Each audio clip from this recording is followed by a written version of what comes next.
Ew.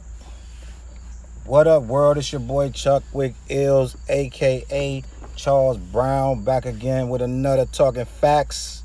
But first, how you doing? You good? Good. Alright, man. Talking facts, man. Facts the way I see it. Some of the facts are facts. And some of the facts are my opinions. It just is what it is. Some of these are controversial. Some of these are pretty straightforward. This time I want to get into your boy, Joey Budden, Eminem, MGK, Remy Ma. I want to get into all that. What I want to talk about today is I want to give my opinion. And I'm going to see if how y'all feel in the comments and things like that. If you don't know, right now Eminem came out with a record. He dissed quite a few people. He dissed, for lack of a better word, he dissed Machine Gun Kelly. We're not going to go into everybody he dissed, because everybody right now is insequential. He dissed Machine Gun Kelly, the two most important people, Machine Gun Kelly and Joe Budden. Joe Budden is signed to Shady Records. He's signed to Eminem. He is an artist as part of the group Slaughterhouse, and he is known for pretty much being insanely nice on his mic. You know what I'm saying? Before he turned into this blogger, media personnel, this hip-hop journalist, for lack of a better word, Joe Budden was one of the nicest MCs in the game. I'll have to give him that. You have to give him that. Nobody can take that away from Joey. Joey was a problem for many years. I had the first Joe Budden album. I heard a lot of Joe Budden mixtapes. I honestly haven't been into much Joe Budden music recently, but that's not saying much. That doesn't mean I don't like Joe Budden. I heard a little bit of Rage and the Machine, but outside of that, like Murder Music, things like that. But outside of that, I haven't heard much from Joey, and I can't even say that he put out much, but I know he has a couple mixtapes under his belt. So as of, I want to say last year, Joe Budden's had declared that he was retired after all of the Little Yachty back and forth on Everyday Struggle and all of the different mix-ups, like the Migos and the little issues that arose from every time he critiqued somebody on Everyday Struggle. They had an issue, and it was like they was tweeting or just coming back at him. It got to the point, I'm going to assume, and not only that, I think the industry just sat him down. I know he wants to say, he retired because he retired, but I think the industry, once you start talking all these numbers and you're just not part of that equation, and it's like you releasing stuff and you got this whole platform of Everyday Struggle and you still can't accomplish the numbers. You throw 4 diss records at Drake, he don't respond. After a while, musically, and Slaughterhouse wasn't coming out with nothing. After a while, musically, it probably felt fruitless. It probably felt futile to keep just going with this rap stuff, especially if it ain't in your heart and your money's coming from elsewhere. You're getting more money on Everyday Struggle than you're probably getting from music. You know what I'm saying? Like, you can tell when an artist is on their way out to a degree, when they ending up on Love and Hip Hop, then they doing blogs and podcasts. That's not somebody who's really popping like that, to be honest with you. Not saying he's not good at it. It's just like football. Once you could get out of it, once you're not as good as you used to be at football, you go right up in the booth, or you go on Sunday Countdown, or you go on NFL Wake Up AM or something. You're not playing football. You're not playing the game. And I think Joey, in his heart, wasn't competing at a high enough level to warrant still being in the game. So he retired himself about a year ago. He retired himself, and he would say little things like, very few things would bring him out of retirement. I think he said like a J verse or an M verse, some little stuff like that. Other than that, he wasn't coming out of retirement for nobody. Cool, cool, cool.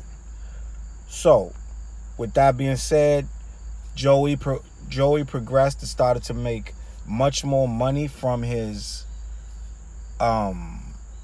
ventures on social media outlets and things like that. He blew up on Twitter. He became like a phenomenon, a phenom on Instagram and all this stuff. And he became a straight up journalist with a microphone, interviewing people at, I believe it was, what awards? Let me see. What awards was that him Academics was at? It was either the Grammys, the American Music Awards, something, Source Awards, something. Complex Con, I don't remember what it was. But Budden was a straight up journalist. At this point, we wasn't expecting no music from Budden. Fast forward, with his loyalty with Shady Records and his, I want to say, contractual demands, he would not speak out against his former, if he's retired, Eminem would be his former boss and employer, Eminem, for quite some time. Once Revival dropped, we all know the story. If you follow anything about Joe Budden, you already know that when Revival dropped, he had a meltdown of epic proportions. He completely trashed the album and trashed M's company, basically saying somebody over there dropped the ball and they were not being responsible. They were not being they weren't doing their job over there at Shady Aftermath, and someone needed to be fired. I believe that is a quote from Joe Budden.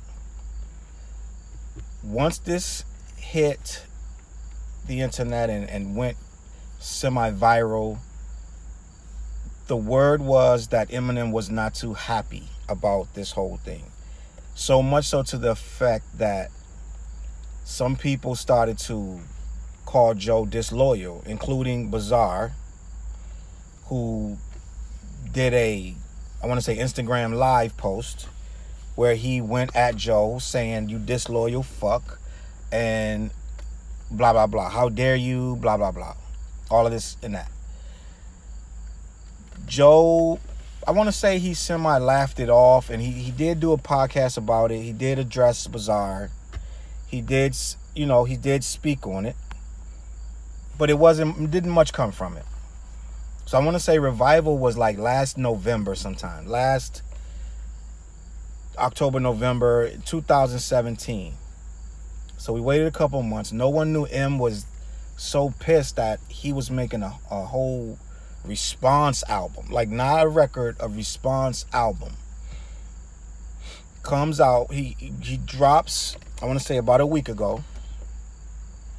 In September of 2018, he dropped Kamikaze. And on Kamikaze, he spit some choice bars at a lot of detractors who had nothing good to say about his album Revival. One of those detractors being his former employee, Joe Budden. So, Eminem says, Joe Budden better hush, before, basically, he better zip it. His last hit was hitting bitches, something to that effect. For he's hitting women, whatever he said to the effect. It was a pretty harsh little, it was just a tap on the cheek, but it was kind of harsh. So, Machine Gun Kelly got attacked in the same record, not the same song, but the same album. He immediately, I don't know if it was 24 hours, 48 hours. I think Kamikaze, the album, was still like trending. I think he hit this, like, Eminem Kamikaze was still trending. And I believe that Machine Gun Kelly came out as that album was still trending with Rap Devil, which I've said before when I was speaking on the Kamikaze reviewed that is a fan, clearly a fan who was attacking his mentor. He had everything lined up, ready to go, because he knows everything about him. That's his guy.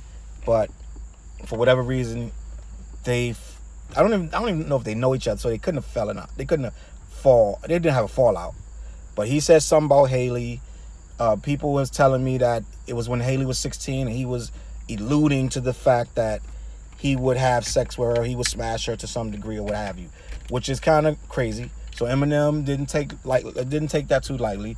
But it's 6 years later and Eminem just coming back. And this guy was ready for him within 48 hours with a whole song, which was very, very good. The track was extremely good. I believe it went #1 on iTunes. He had bars for this dude. Literal, like it wasn't no, he was ready for war. He was ready for war. He was with it. He made his name with that. So everybody's like, oh shit, Machine Gun Kelly. Out of everyone that he hit up, Tyler, I don't know who's that, Earl Sweatshirt, Ja Rule, supposedly he had some lines for Drake. Out of everyone he hit up, Machine Gun Kelly struck back quick and he struck back efficient. And it's debatable if anyone tries to say that song was whack. It's very debatable. So at that point, hip hop is talking about the retort from Machine Gun Kelly.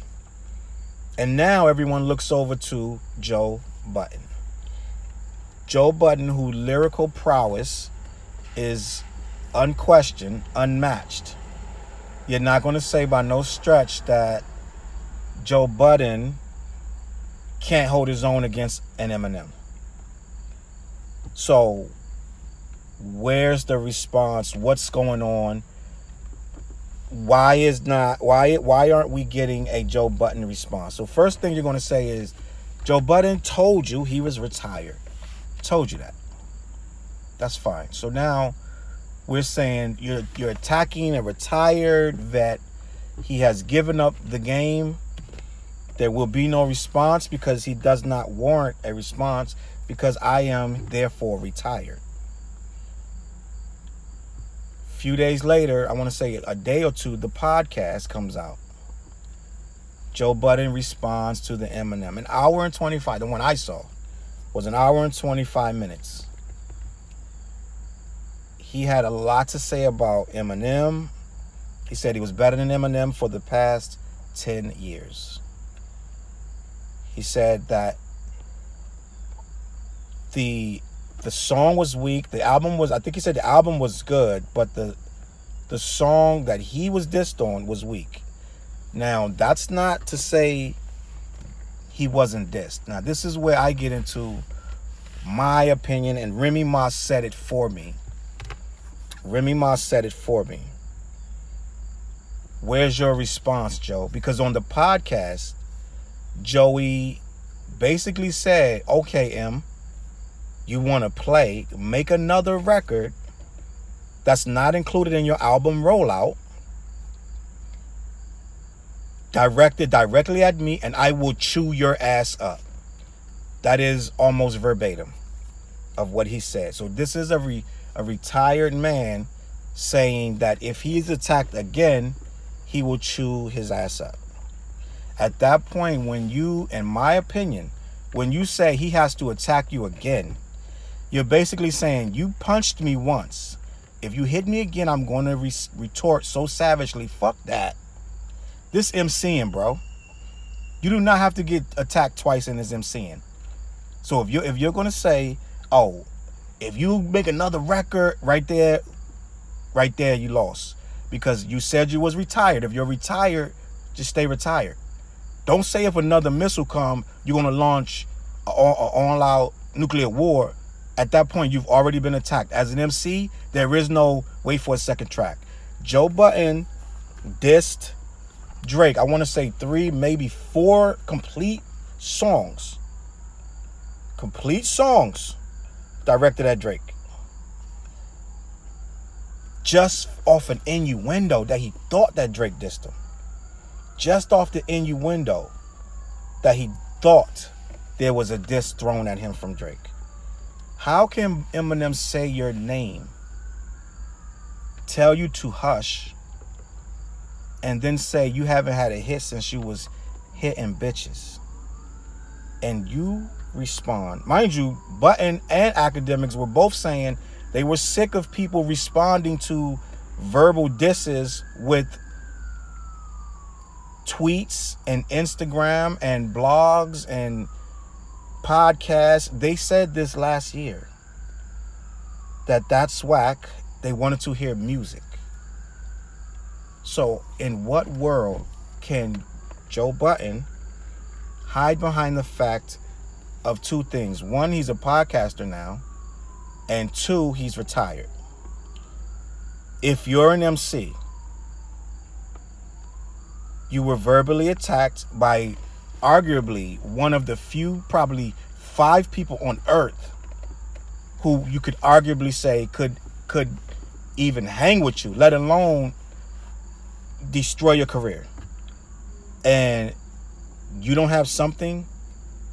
Your retort is an hour and a half podcast with your 2 homeboys backing you up, talking about if you do another record. Why you got to do another record?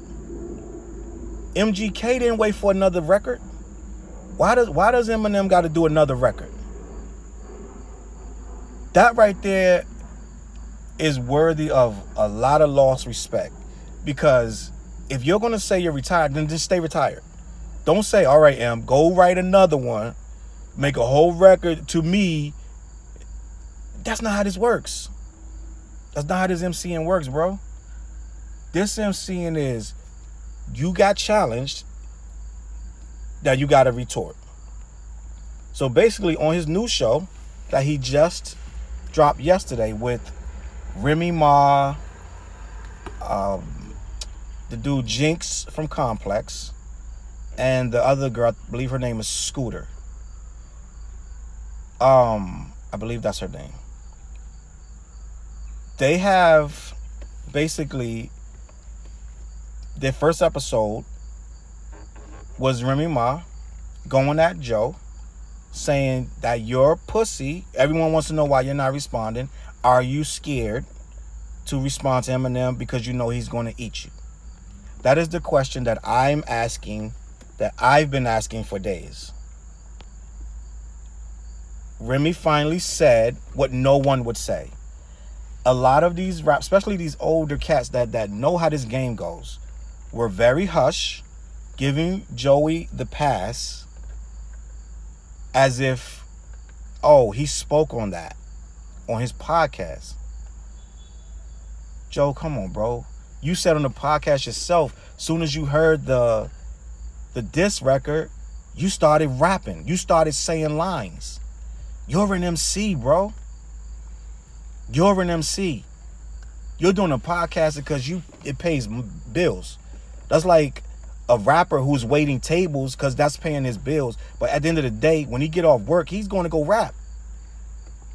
So we're trying to figure out, me and Remy Ma and probably other people who know this how it's supposed to be, why you won't respond to this man who has literally called your name, disrespected you, and pretty much put you on a clock that you guys were putting Pusha T on and Drake on and all these other guys, they on the clock. You're on the clock, but you somehow have changed the narrative into it was a whack bar. And if he says anything else, you're going to get him. That's not an MC, bro. You're Slaughter. This is Slaughterhouse. You speak the name of any one of 4 members of Slaughterhouse, somebody supposed to get slaughtered. Point blank. Somebody supposed to get slaughtered. Not no wait till you. That's when you in the schoolyard and a dude hit you and you say, hit me again and I'm a whatever. Nah, this ain't hit me again. He hit you. He hit you. I'm going to call bullshit on everything you say until you respond. Or say you're not gonna respond. Then that I'll have more respect for that. Say I'm not responding. Say I'm not responding, I'm good. Don't go on a podcast. This is where you played yourself, in my opinion. When you say, if you make another record, I'm going to come and destroy you. And you yelling and screaming how much you're going to destroy this man. You yelling and screaming ain't destroying him. Where the bars? Where's the beat? Where's the song? Where's the rap? Where's the hook? Machine Gun Kelly wasn't scared to take that on. He took it on like a soldier. I know Machine Gun Kelly ain't got one up on you. I know that. So when I'm looking at the whole situation, I'm listening to Remy Ma. This chick is real as fuck. She didn't let him turn the subject. She didn't let him wiggle out of it. She's like, no, fuck that. What is you gonna do, Joey? And it ain't many people that tell him that. It ain't many people that talk to him like that. I loved it. I loved it because that's what real motherfuckers in the street is saying. Hip-hop heads are saying. I don't know who, anyone who's giving him a pass only knows him from podcasting. Because if you know all the shit he said over the years in his raps, this dude fucking dissed Method Man, said Method, he was better than Method Man. Come on, man. Joe Budden at one time said he was better than Method Man. He ended up regretting that because Raekwon and them caught him in Cali and all that whole situation changed, and he has since apologized for saying he's better than Method Man, but he said he's better than Method Man. Method Man, bro. Method Man still rapping. Method Man just dropped a song with Dr. Dre like 2 days ago. Method Man still rapping. But you're better than him? You're younger than him? What are you retiring for? What are you retiring for? You could do podcasts and still throw music out. Nori just dropped an album. You could do podcasts and write a rap here and there. You ain't got to retire. What you retiring for? What you retiring for? This man signed you and then sunned you. I need that verse, bro. I need them 3 verses because you gave Drake the business. One song wasn't enough. You gave him 3. Just off an innuendo. I don't even think the line you said was for you was really even for you. And even if it was, whatever it was so miniature. And he was basically saying, I thought you was a friend, and it turned out you wasn't a friend. That's a diss? That's a diss? So dudes can't even speak their mind, and it's a diss, and they get 4, you know what I'm saying? They get 200 bars. But this dude called your name and said hush, and he gets no bars. Maybe Remy was right. Because at the end of the day, Joe Budden got everything to lose right now.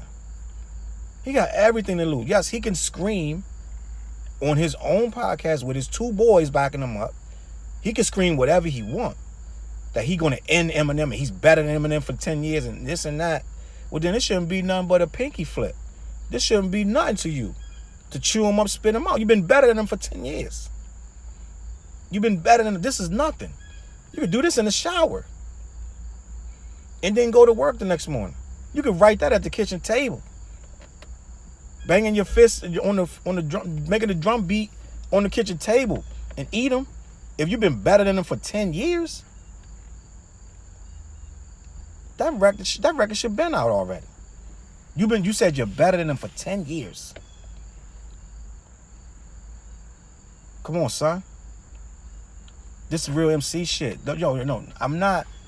This blogging shit, that's not what I'm talking about. That's great. You got the Revolt deal, Spotify deal, all that. But your legacy right now gonna be that the last thing they write on your Wikipedia in regards to rapping is gonna be that Eminem sunned him and he quit. He never responded to Eminem. And that's why Eminem is the greatest rapper on earth. Now, the reason you got so much to lose is almost a lose-lose. Because if you come out of retirement, either way, you just played yourself because you said you was retired.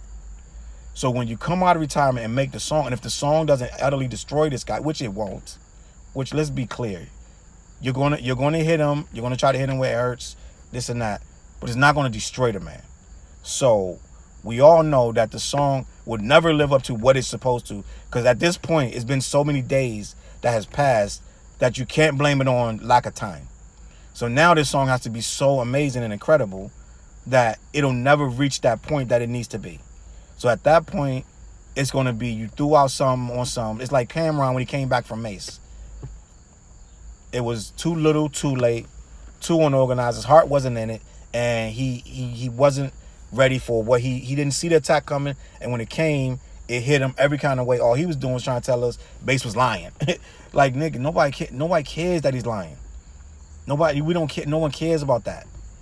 What he said was savage. So your retort got to be savage, and it wasn't, and that's where that ended at. And now Mace on tour looking like a stunner. So this is what I'm gonna need from Joe Budden. And Remy was right. I honestly, in my opinion, Joe Budden, not like in a sucker way or, you know what I'm saying, he's a punk or whatever. I just think, when I say I feel that he is, for lack of a better word, scared to respond, it's too much to lose. How you going to respond to a dude that has your record contract? How you going to, what are you going to say to that man? That man has one single that sold more than your entire career. Like, what are you going to say to that man? What are you going to say? First of all, you can't 8 Mile him. He's going to 8 Mile himself. That's why he's so hard to defeat. Because he puts all his shit out on the table as it is. And makes light of it. So how you going to beat him? And you know that. You know it's going to be hard to beat him. That's why you're trying to say substance. Now you're trying to change it to, let's have substance. Let's make it about substance. Because now you're trying to change it from, you know you can't outbar him. You know you're not going to out-rappity rap. You know that.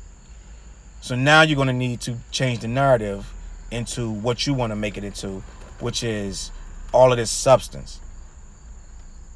I don't think, this is the sad part about it, I don't think you want that either. Because if you get this dude to really sit there and just focus on you, the substance of you, I don't think you want that either. So any way you coming at this,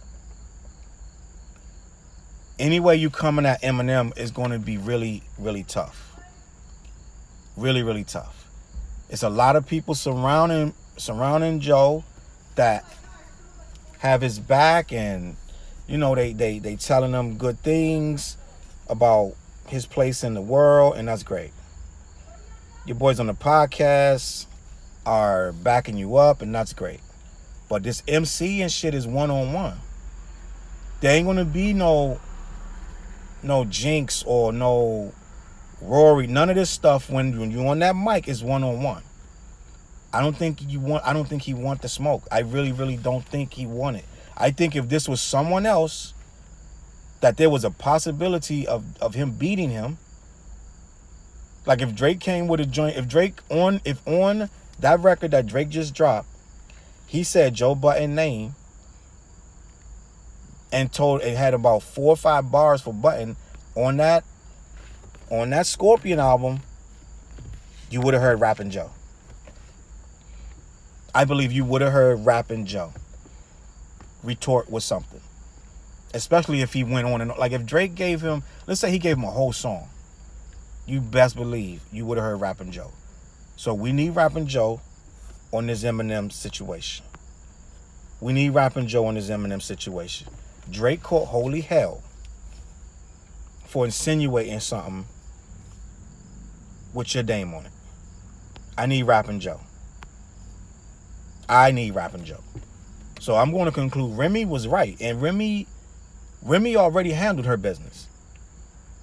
There was a Nicki threw all them subs. Remy came back with ether. Somebody was in a box. So bad that this girl couldn't even put a song together.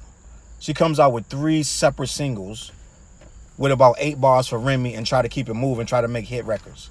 Because she didn't want it. She didn't want the onslaught. So Remy already served her time. She already did. So she can say, you pussy if you don't retort. She can say that. She already proved her shit. Budden has proved over the years that he can go. That's not a question. That's not a question. But my thing is, you cannot say, if you make another record, I'll fucking air you out. I'll destroy you. You cannot scream that as if you got chambers loaded, ready to go, but you're going to make him go back in the studio again to make you unleash those chambers. Fuck that. You shouldn't have said that shit. Now that shit look lame. You shouldn't have said that if he made another record, you was going to tear his ass up. Now you look lame because you should tear him up anyway because he already stepped on your toes. He already stepped on your Nikes, bro. He already stepped on your Jordans, cat. This is what you need to do. You need to figure out, are you in or out? Don't keep saying what you're going to do. Don't keep saying that his shit is whack, that he said. Because whether it's whack or not is irrelevant. It's the fact that you ain't saying nothing back. So at this point in time, I'm going to go ahead and side with Remy on this. I'm going to go ahead and say, Budden, if you ever want this legacy of yours, this MCing legacy that you have built up to stay intact, win or lose, you got to fight this. We need this. We need this for the culture. We need this. You're going to have to do right. You got to do right by us. The MCs is watching this. This is a very, very real moment. I don't think you could ever come back and be like, whatever you said about Slaughterhouse, none of that. We didn't want to hear none of that. We need that response record. We need that response record. I think he's scared to serve it up, but we're going to see. We're going to see. Pusha took a while to get his joint, like a couple hours. He took a while. I don't think he did his in 48 hours. I think his was like, I think he took a week. I don't know, 4 days, 5, 6, 7 days. I don't know. But when it came out, oh boy. Let's see. I don't think Joy could shake the internet like that. Now, on another note, Eminem didn't respond to MGK yet. I'm sure it's coming. But he ain't got to rush that. It is what it is. He already attacked. I don't feel like if you attacked first and then the dude responded, now you got to rush and attack again. No. No. At this point, round 1 has been played. Now we're waiting for round 2. My name is Chuck with Ills, a.k.a. Charles Brown. CLBMG. Like the video, don't like the video. Hit us up online. We're on Twitter, Facebook, Instagram. My other channel, I just did the Nori review and I did the Eminem review. And I got a couple of reviews coming up this week. Make sure you watch the Woman in News on Instagram. We got like a couple different Instagram pages. I appreciate y'all for watching. Peace.